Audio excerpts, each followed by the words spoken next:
आतंक का दूसरा नाम कहे जाने वाले आतंकिस्तान यानी पाकिस्तान की एक और हरकत का जवाब भारत ने दिया।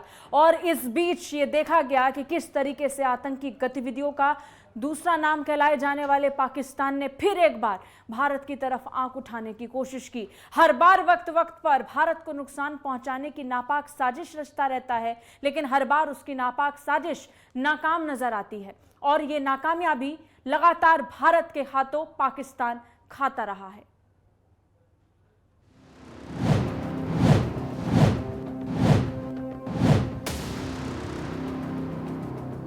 पहली अरेस्ट हुई थी वो कोटा से अरेस्ट हुई थी, आखिरी 3 अरेस्ट हुई है वो यूपी से, यूपी एटीएस के साथ कोऑपरेशन।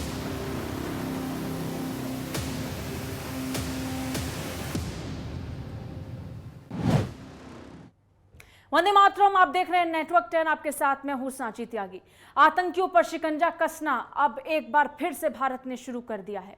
हालांकि भारत लगातार आगाह रहता है और इस बीच हर एक गतिविधि नाकामयाब होती हुई नजर आती है। देश में आतंकवादी मॉड्यूल का खुलासा करते हुए कल 6 आतंकियों को गिरफ्तार किया गया, जिसे बड़ी सफलता के रूप में देखा जा रहा है। वहीं 2 आतंकियों को उत्तर प्रदेश के रायबरेली से आज गिरफ्तार किया गया। देश में 15-20 आतंकी छिपे हो सकते हैं, ऐसी आशंका जताई जा रही है। कल गिरफ्तार हुए आतंकियों में से 4 आतंकियों की कोर्ट में पेशी हुई। वहीं 2 आतंकियों की आज पटियाला हाउस कोर्ट में पेशी हुई, जिसके बाद इन 6 आतंकवादियों को 14 दिन की पुलिस रिमांड पर भेज दिया गया है। रायबरेली से गिरफ्तार आतंकियों के परिजनों से भी पूछताछ की गई। कल पकड़े गए आतंकियों में अबू बकर, ओसामा, जिशान, आतंकी आमिर जावेद, जान मोहम्मद, मूलचंद शामिल रहे।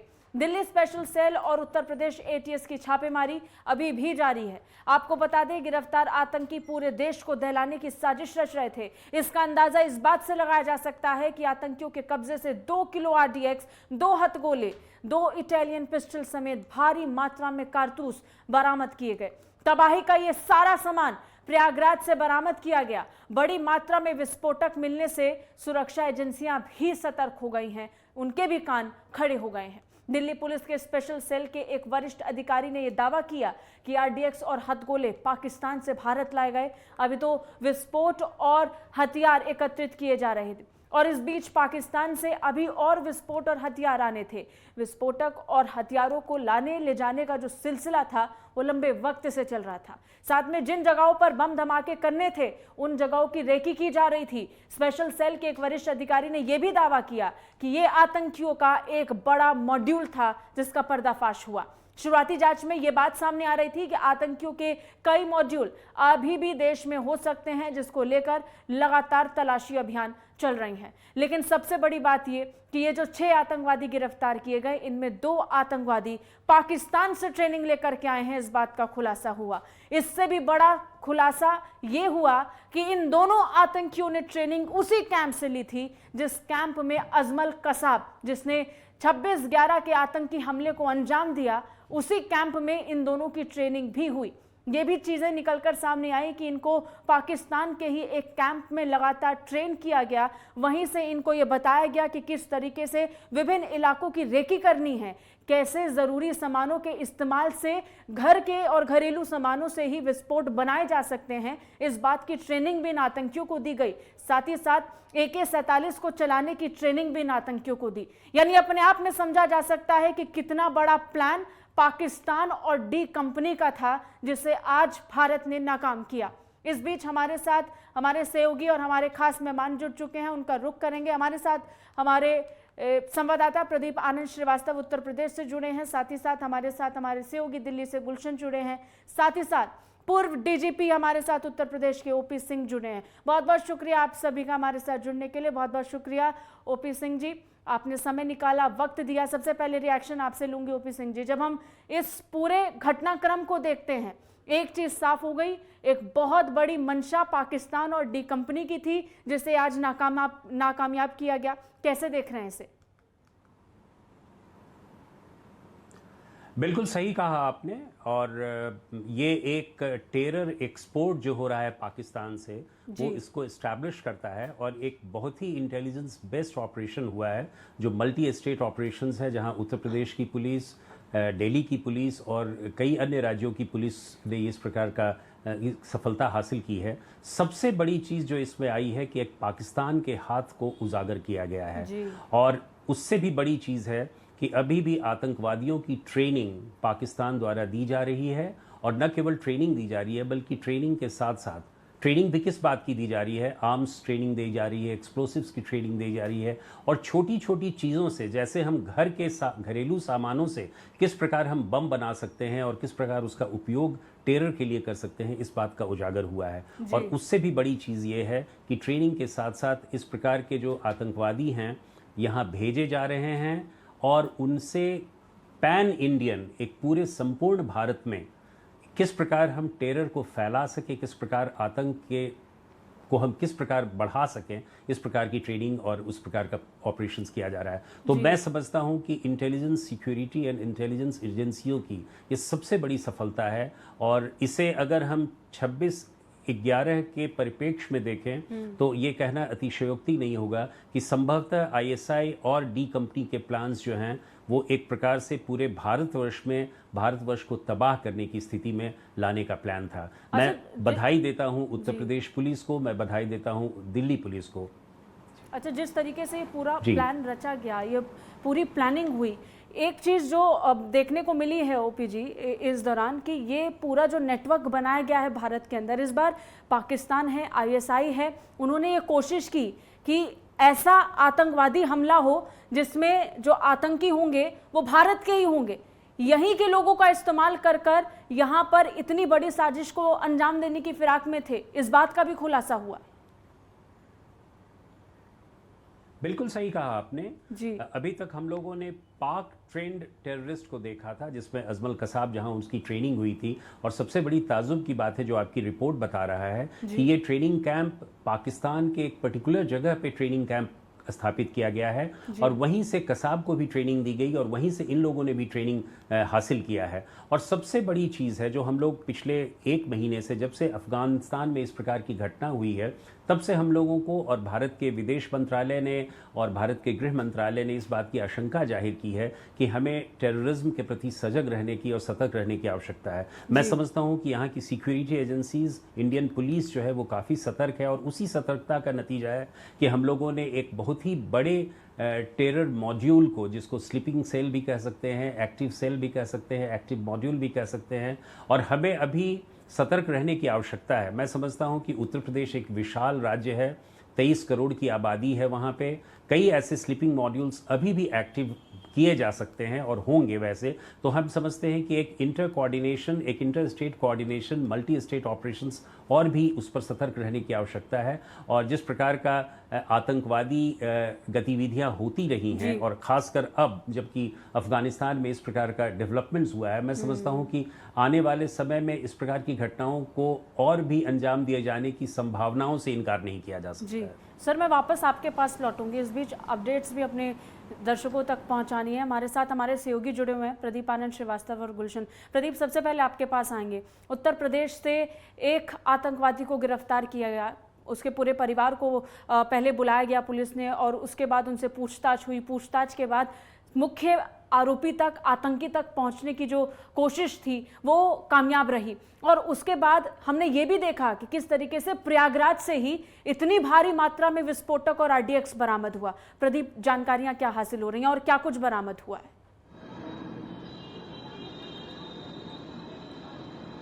देखिए, अगर हम बात करें प्रयागराज से और बरेली से जो भी आग्नेय अस्त्र बरामद हुए हैं, वो निश्चित रूप से उत्तर प्रदेश और उत्तर प्रदेश के अन्य जिलों को दहलाने के लिए काफी थे। अगर हम बात करें तो जो हथियार है, जो गोला बारूद है, उनकी जो निश्चित संख्या है वो तो सामने मतलब आ चुकी है, लेकिन उसमें जो तमाम तरह के जैसे हैंड ग्रेनेड बम हैं, उसके अलावा जो हथियार हैं जिनसे वो आतंकी उत्तर प्रदेश को दहलाने की साजिश कर रहे थे, जिसको दिल्ली पुलिस ने जो है समय से गिरफ्तार किया, और सबके सामने ये पूरा मामला आया। जो दिल्ली की स्पेशल सेल जो प्रमोद कुशवाहा से जब बात हुई, उन्होंने बताया कि अभी जो ये मिलिटेंट हैं, ये आतंकवादी हैं, ये इसमें से 2 ऐसे आतंकवादी हैं जो पाकिस्तान ने जिनको ट्रेन किया। तो जाहिर सी बात है कि अगर पाकिस्तान ने इनको ट्रेन किया तो पाकिस्तान ने आत्मघाती तरीके से इनको ट्रेन किया होगा। एक स्लीपर सेल बनाया है भारत के खिलाफ कि भारत में ये आतंक को बढ़ावा दे सबसे बड़ी बात यह है कि जो फेस्टिवल है, हमारा जो फेस्टिवल है दशहरा दीपावली, जो पूरे भारत के लिए एक जड़ के समान ये फेस्टिवल माना जाता है। हिंदू सत्य सनातन संस्कृति का एक परिचायक है ये फेस्टिवल, और इन फेस्टिवल में भारत को, उत्तर प्रदेश को दहलाने की साजिश थी। तो ये एक बहुत बड़ी जो है कामयाबी मिली है। और अगर हम बात करें जो हथियारों का जखीरा, जो ग्रेनेड, जो बम, जो कारतूस, जो भी बारूदी चीज़ें मिली हैं, निश्चित रूप से वो बहुत ज़्यादा संख्या में थी। और सबसे बड़ी बात यह है कि ये भारत में कैसे इसको ऑर्गेनाइज किया गया, कैसे भारत में इसको लेके आया गया, भारत से ही इसकी खरीदारी कैसे की गई, ये सारी चीज़ इस पर जांच चल रही है। निश्चित रूप से एक बड़ी कामयाबी मिलने वाली है, क्योंकि अभी स्लीपर सेल पकड़े गए। निश्चित रूप से इनका जो सरगना है उसका भी नाम धीरे धीरे अब सामने आएगा। साथी चलिए वापस लौटूंगी प्रदीप आपके पास। सर, एक चीज़ का जिक्र हमारे सहयोगी ने किया, इसकी इसका जिक्र शुरुआत में भी ओपी सर आपने किया था, स्लीपर सेल्स का यहाँ पर जिक्र हुआ। एक पूरा आतंकी नेटवर्क बनाया जाता है जिसके जरिए से स्लीपर सेल्स को इन घटनाओं में जोड़ने की कोशिश होती है। अब स्लीपर सेल्स को निष्क्रिय करने के लिए कोशिश की जाती है कि इस पूरे नेटवर्क को, इसका जो मेन रूट है उसको ध्वस्त किया जाए। क्या हम वहां तक पहुंच पाए हैं इस पूरे घटनाक्रम के दौरान, ये जो पूरा मामला निकलकर सामने आया, या फिर अभी वहां तक पहुंचना बाकी माना जाए? देखिए, किसी भी आतंकी घटना को अंजाम दिए जाने के लिए बहुत नेटवर्क की ज़रूरत पड़ती है। ट्रेनिंग और सप्लाई ऑफ वेपन्स के साथ साथ हमारे हैंडलर्स कौन होंगे, कम्युनिकेशंस नेटवर्क क्या होगा, जितने भी मॉड्यूल्स हैं उनकी स्थिति, उनका प्रसार और प्रकार क्या होगा, स्लीपर मॉड्यूल्स क्या होंगे, किस किस जगह पे लोकेटेड होंगे, किस प्रकार उन्हें फाइनेंस किया जाएगा, ये सारी व्यवस्था जो है कोई आतंकवादी संगठन बहुत ही प्रोफेशनल तरीके से करना चाहता है। इस पर्टिकुलर केस में एक इंटेलिजेंस बेस्ड ऑपरेशन हुआ जो मल्टी स्टेट ऑपरेशन था। मैं समझता हूं कि दिल्ली पुलिस अब सबसे बड़ी खूबसूरती इस पूरे ऑपरेशन की है कि इसको किस प्रकार हम लॉजिकल कंक्लूजन तक ले जाएं। अब हमारे जितने भी अरेस्टेड टेररिस्ट हैं, उन अरेस्टेड टेररिस्ट से एक सस्टेन्ड इंटरोगेशन हो, और उस इंटरोगेशन से, पूछताछ से ये पता लगाना ज़रूरी होगा कि कहाँ ये स्लीपर मॉड्यूल्स, कहाँ ये स्लीपर सेल्स एक्टिव रह सकते हैं, और कहाँ उनके प्रचार और प्रसार हैं।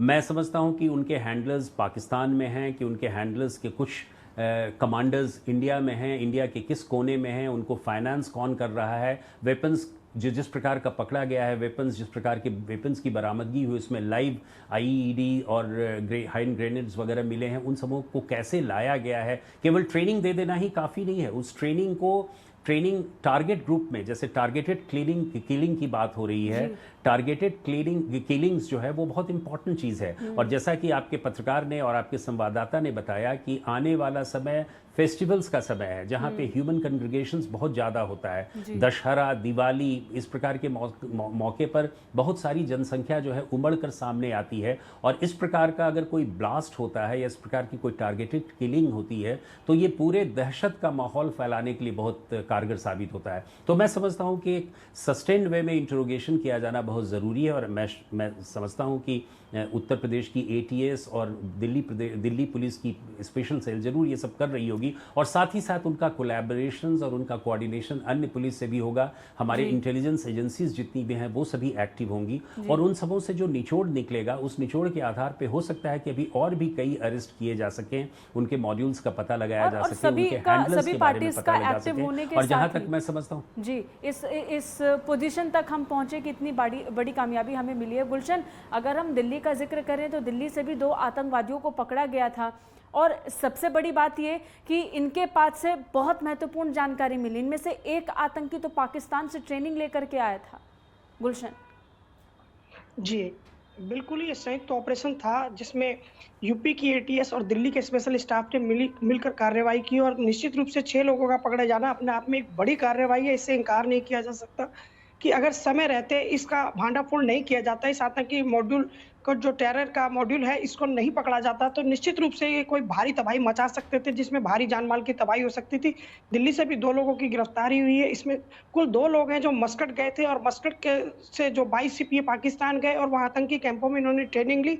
फिलहाल पुलिस जानकारी में इतना ही जुटा पाई है कि ये लोग जो इनमें 6 पकड़े गए लोग थे, इनमें से 2 लोग मस्कट गए, और मस्कट से फिर ये पाकिस्तान पहुंचे, और पाकिस्तान जाकर इन्होंने उन्हीं कैंपों में ट्रेनिंग ली जिनमें आतंकी कसाब ने ट्रेनिंग ली थी। तो निश्चित रूप से समझा जा सकता है कि ये कितने जो खतरनाक साबित हो सकते थे, क्योंकि इन्होंने खास तरह की ट्रेनिंग ली, इनके पास से हथियार पकड़े गए, इनके पास से विस्फोटक पकड़ा गया। सबसे बड़ी अहम बात है कि 2 किलो आरडीएक्स पकड़ा गया। तो ये कहीं न कहीं एक ऐसी बड़ी साजिश को अंजाम देने वाले थे जिससे पूरा भारत दहल जाता, लेकिन गनीमत रही कि समय रहते इन पर कार्रवाई की जा सकी। जी। अच्छा, सबसे बड़ी बात ये ओपी सर कि जब इस तरीके की कुछ वारदात को अंजाम देने की कोशिश की जाती है तो अमूमन ये देखा गया है कि कहीं ना कहीं एक पॉलिटिकल डाइवर्जन देने की भी कोशिश होती है ताकि एक डिस्ट्रैक्शन ज़रूर हो और पॉलिटिकल मूवमेंट बाधित हो जाए और उस समय में ऐसे किसी घटनाक्रम को अंजाम दिया जाए। आमतौर पर ये देखा गया है और इस समय भी हम देख रहे हैं कि अंतर्राष्ट्रीय स्तर पर बहुत सी ऐसी चीज़ें हैं जो चल रही हैं। आपने भी अफगानिस्तान का जिक्र किया,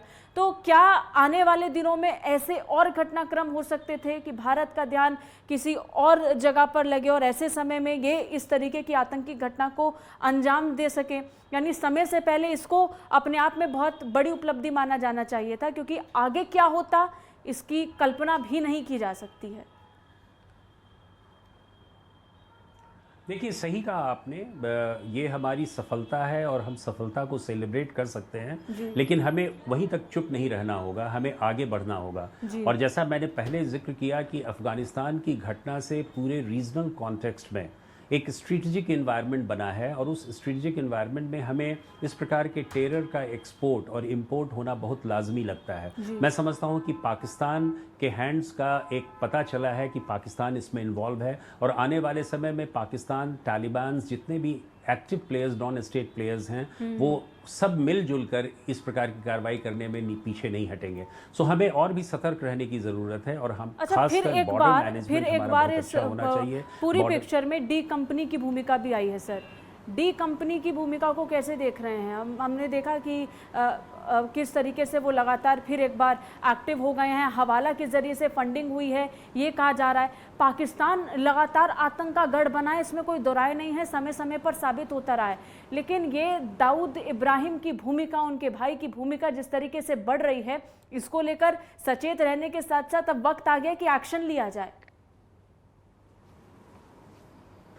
देखिए, सही कहा आपने, किसी भी टेररिस्ट एक्टिविटीज़ को अंजाम देने के लिए सबसे ज़्यादा किसी चीज़ की ज़रूरत होती है तो वो पैसे की ज़रूरत होती है कि हम किस प्रकार उसको फंडिंग करें। इसीलिए टेरर फंडिंग पे हम लोग काफ़ी सतर्क रहते हैं। हमारे पास ट्रेनिंग की व्यवस्था हो सकती है, हमारे पास वेपन्स की व्यवस्था हो सकती है, लेकिन जब तक पैसे की व्यवस्था नहीं होगी तो हम उसको सही तरीके से अंजाम नहीं देंगे। मैं समझता हूँ कि ISI का एक मिलिट्री इन्वॉल्वमेंट हो रहा है, वो ट्रेनिंग में उनको हथियार देने में उन्होंने सहयोग दिया होगा। और जहाँ तक फाइनेंस की बात है, चाहे वो हवाला के थ्रू हो या क्लोज कोल्ड कनेक्शंस के थ्रू हो, डी कंपनी का अपना कनेक्शंस जो भी होगा इंडिया में या कहीं और जगहों पर, उन सबों का उसने उपयोग किया होगा। तो मैं समझता हूं कि ISI और जो हम लोगों ने अखबार में पढ़ा कि जो ISI और डी कंपनी का जो एक सम्मिलित प्रोग्राम जो हुआ होगा कि जिसमें finance, terror funding, military operations, intelligence based operations, targeted killing, supply of weapons, supply of training का मटेरियल जितना भी उनको देना, और साथ ही साथ एक्सप्लोसिव्स की जानकारी, वेपन्स की जानकारी, इन सबों के बारे में एक बहुत ही इंटीग्रेटेड वे में एक वेल थॉट आउट प्लान उन्होंने बनाया होगा। और उस वेल थॉट आउट प्लान के अंतर्गत ही ये 6 जो टेररिस्ट पकड़े गए हैं, उनसे बहुत सारी जानकारी मिल सकती है, उनके मॉड्यूल्स के बारे में, उनके स्लीपर सेल्स के बारे में, उनके मोडस ऑपरेंडाई के बारे में, उनकी एक्टिविटीज़ के बारे में, उनके एक्शन प्लान के बारे में, उनका मास्टर प्लान आखिर क्या है और हैंडलर्स कौन कौन थे और क्या क्या थे। अब ये बात निकल कर सामने आ रही है कि पाकिस्तान का इसमें इन्वॉल्वमेंट है, लेकिन हैंडलर्स कहाँ कहाँ व्यवस्थित हैं, क्या वो इंडिया में हैं, उनके साथ साथ पाकिस्तान में हैं, इन सब चीज़ों को हमें देखने की ज़रूरत होगी।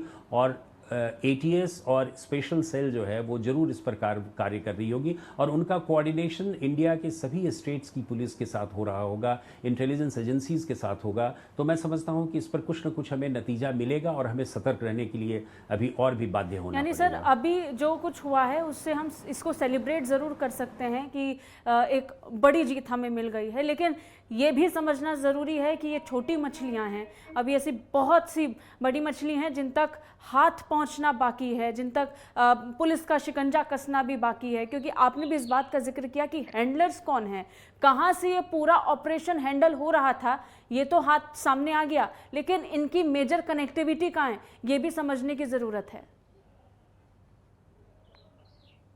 बिल्कुल सही कहा आपने।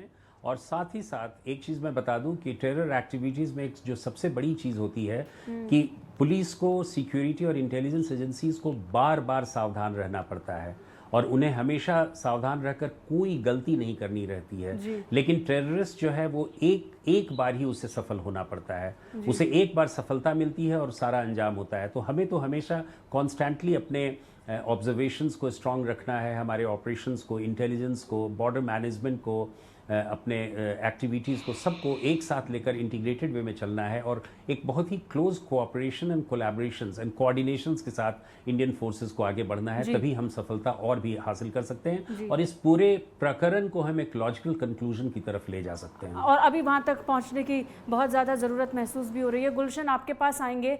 आज 2 आतंकियों की कोर्ट में पेशी हुई, पटियाला हाउस कोर्ट में पेशी हुई अब से थोड़ी देर पहले। उनको भी 14 दिन की न्यायिक हिरासत में ले लिया गया है। अभी और बहुत से ऐसे आतंकी हैं जो छिपे हो सकते हैं, जिनको ढूंढने के लिए लगातार स्पेशल फोर्स और स्पेशल टीम अपने स्तर पर काम कर रही हैं। लेकिन इसके अलावा इनके पास से आगे और क्या खुलासा हो सकते हैं? ये 14 दिन के दौरान क्या कुछ पूछा जाएगा इनसे? आखिर में कोशिश क्या होगी दिल्ली पुलिस की? जी, बिल्कुल। अभी 2 जो आतंकी थे इनकी पेशी की गई पटियाला कोर्ट में। मैं आपको बता दूं कि जैसा कि अभी पूर्व डीजीपी बता रहे थे, कानून की बारीकियां और दांव-पेच, कि हमारी बाध्यता होती है कि जब भी हम किसी व्यक्ति को गिरफ्तार करते हैं तो हमें 24 घंटे के भीतर उसको कोर्ट में पेश करना होता है। ये एक कानूनी प्रक्रिया है जिसको दिल्ली पुलिस ने पूरा किया है। अब कोर्ट से दिल्ली पुलिस ने इनकी रिमांड ली है 14 दिन की, और 14 दिन में निश्चित दिल्ली पुलिस यही इनसे जानना चाहेगी कि इनके जो तार थे वो कहाँ-कहाँ जुड़े थे और ये अब तक कितनी वारदातों को अंजाम दे चुके हैं और कौन-कौन लोग थे। जैसा कि पूर्व डीजीपी ने भी कहा कि इनके जो आला आका थे वो कहाँ हैं, इनके हैंडलर्स कहाँ हैं, हिंदुस्तान में हैं, पाकिस्तान में हैं, दुबई में हैं, क्योंकि इसमें डी कंपनी का भी नाम आ रहा है। जिस कहीं भी एक शंका जताई जा सकती है कि कहाँ है, वो अनजान जगह है, अभी किसी का कहा नहीं जा सकता कि कौन कहाँ है, तो उनका पता लगाना होगा। और साथ में ये किस वारदात को और किस साजिश के तहत ये पूरी प्रक्रिया को अंजाम दे रहे थे, वो तमाम चीजें आज इनसे जानने की जरूरत आन पड़ी है। तो दिल्ली पुलिस 14 दिन की रिमांड में यही इनके जो विस्फोटक सामग्री कैसे लेते थे, साथ में इनकी फंडिंग कैसे आती थी और कौन लोग इनकी स्थानीय लेवल पर मदद कर रहे थे, कौन इनको हुक्म देता था, किस तरह की इनको हिदायतें दी जाती थी, वो तमाम इनपुट दिल्ली पुलिस को लेने होंगे, जिससे फिलहाल वर्तमान में और भविष्य में जो सावधानियां बरती जा सके। जी। अच्छा प्रदीप, इसके अलावा उत्तर प्रदेश में हमने देखा कि इससे पूर्व भी, इस पूरे मामले का तो जिक्र कर ही रहे हैं, लेकिन इससे पूर्व में भी एनआईए लगातार छापेमारी करती रही है।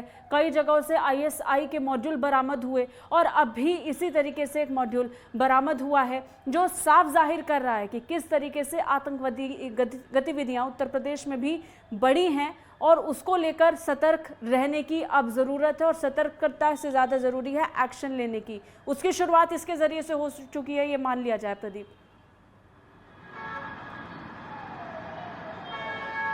बिल्कुल साची, अगर हम बात करें तो उत्तर प्रदेश में प्रयागराज और ये बरेली के बाद जो सामने लखनऊ, ये जो चीज़ें बारी बारी आती गई हैं, पहले हमने लखनऊ को देखा, फिर अभी प्रयागराज और बरेली, इसमें हम इनकार नहीं कर सकते क्योंकि उत्तर प्रदेश से एक सीधा जो बॉर्डर है, जो सीमा है, वो नेपाल से सटा हुआ है। तो कहीं ना कहीं से उत्तर प्रदेश भी आतंकवादियों के लिए, जो मिलिटेंट हैं, जो स्लीपर सेल्स हैं, उनके लिए एक मुफीद जगह है। जो बॉर्डर एरिया है वहाँ से बहुत आसानी से वो पार कर सकते हैं और पार करके फिर उत्तर प्रदेश में तमाम तरीके से जो है अपने कारनामों को कर सकते हैं। तो उत्तर प्रदेश ने जो सतर्कता दिखाई है इन दिनों, उत्तर प्रदेश पुलिस और उत्तर प्रदेश एटीएस और उत्तर प्रदेश की जो सुरक्षा एजेंसी है, अभी डीजीपी ने बताया कि जिस तरह से उत्तर प्रदेश चूंकि बहुत बड़ा राज्य है, लेकिन इसका एक बहुत बड़ा भूभाग है वो नेपाल के बॉर्डर से सटा हुआ है और ऐसी स्थिति में बड़ी चुनौतियां हो जाती हैं कि अगर नेपाल से कोई भी मिलिटेंट भारत में सिंगल वे में प्रवेश करता है, एक वन मैन, एक आदमी की तरह प्रवेश करता है, किसी के चेहरे पर नहीं लिखा कि आतंकवादी है,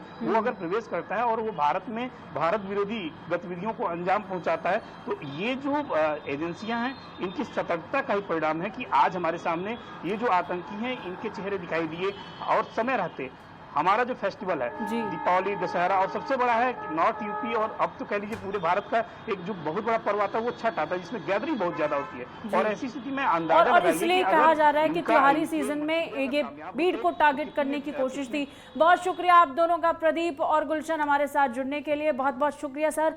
ओपी सर, आपका भी, आपने समय निकाला, वक्त दिया और इतने महत्वपूर्ण विषय पर जानकारियां हम तक पहुंचाई। लेकिन इन सब के बीच में आतंकिस्तान को जवाब तो भारत ने कल दे दिया कि कितना ही आप कोशिश कर लीजिए, कितनी ही प्लानिंग प्लॉटिंग कर लीजिए, कितना ही अपना नेटवर्क बढ़ा लीजिए, लेकिन पैसा और समय दोनों बर्बाद होंगे और आतंकवादी तो बर्बाद होंगे ही। ये मैसेज भारत ने साफ कल भेज दिया है। और इसके बाद अब जो पूछताछ होने वाली है, बहुत कड़ाई और बहुत सख्ती के साथ अगले 14 दिन बीतने वाले इन आतंकवादियों के साथ, क्योंकि इनके जरिए से अभी और आतंकवादी भारत को पकड़ने हैं। इसी के साथ बस इतना ही। देश और दुनिया की तमाम खबरों के लिए देखते रहिए नेटवर्क 10। जय हिंद।